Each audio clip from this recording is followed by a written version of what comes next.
Hello, I'm Matt Hernandez. Welcome to Let's Chat Books. I was hoping that we could chat about Chinua Achebe's short story Civil Peace. I got this short story out of this book. I assume it's one of my college textbooks. I really don't remember. It has this use sign and stuff. Maybe I got it from college. I did not read it in college, and I kind of suspect that I never read it before in college and stuff because maybe my professors didn't know how to approach the story, just as I don't know how to approach the story. And I don't just mean that because if you look at me, if you look at my eyes right now, man, I just woke up. I was hoping that morning time would provide me with better natural lighting, which it does not seem to have done. I wish it'd be brighter in here. If you saw how I have the lights on in this room, you would laugh. You would laugh. It is kind of funny, but hopefully, it gives me passable lights and stuff. For what I want to do for these videos, or often want to do, it is quite hard to provide a kind of context with my own life, or anything to pull from. I mean, I was in the Navy for 4 years, but I cannot relate to this. I can relate a little bit to somebody worried about being mugged, for instance.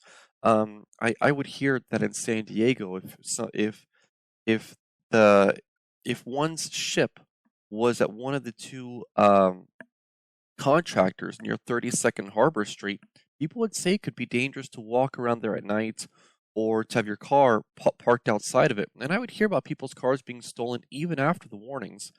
And so when I got my first car, basically the only car I've ever had, I would leave it in base and I would just walk and I would just walk it in the afternoon after work, because I wasn't going to risk losing my car or something like that.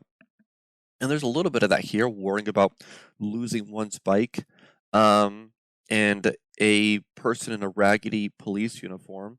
I mean, I'd be quite embarrassed to share every detail, but I mean, I had been kind of scammed before at an airport years ago by somebody wearing a raggedy uniform, and not police, just kind of somewhat passable for an airport uniform. So I had that happen to me years ago, but it's quite hard to find something to go about to discuss in part of this story.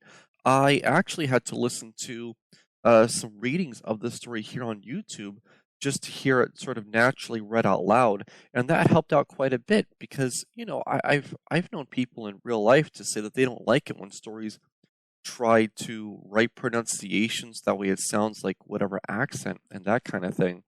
And you definitely get that in around the end of the story.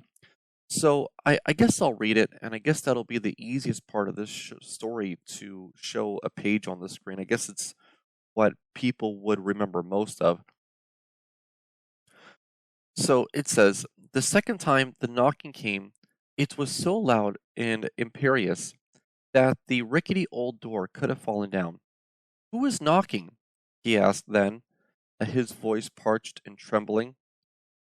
"Uh, not thief, man, and him people," uh, came the cool reply.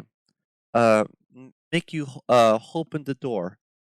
This was followed by the heaviest knock of all.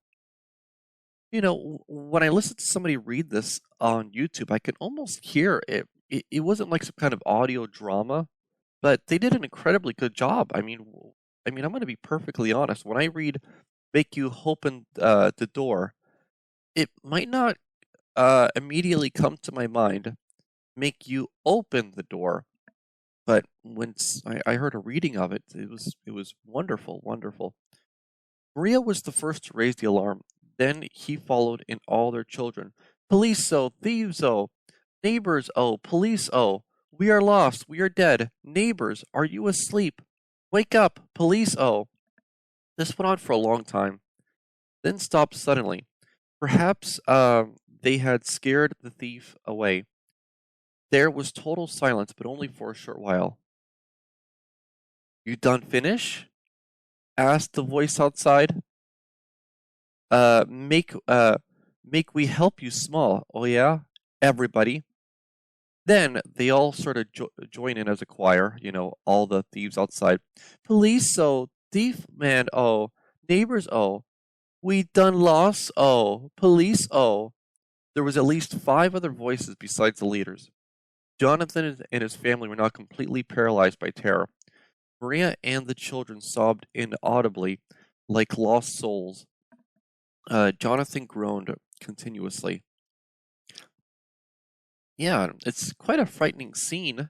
And where I live, it's I'd say extremely safe where I currently live now.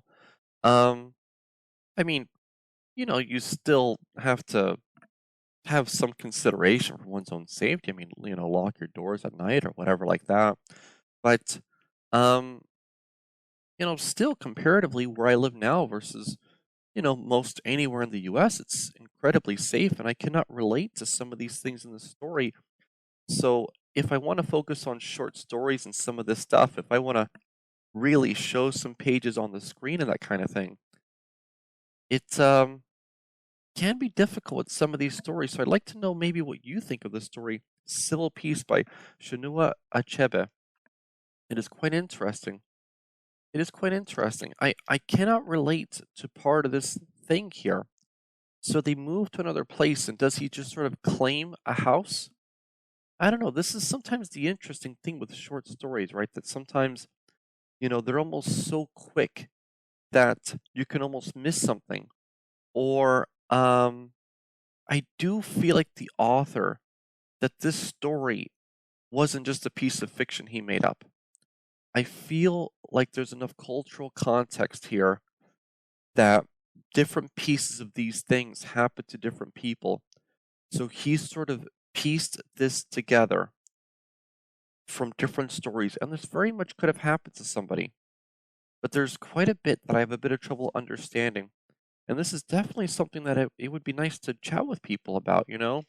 I've hosted these English corners, and, I've had an African person or two come along, and maybe I could ask them about some more context of this.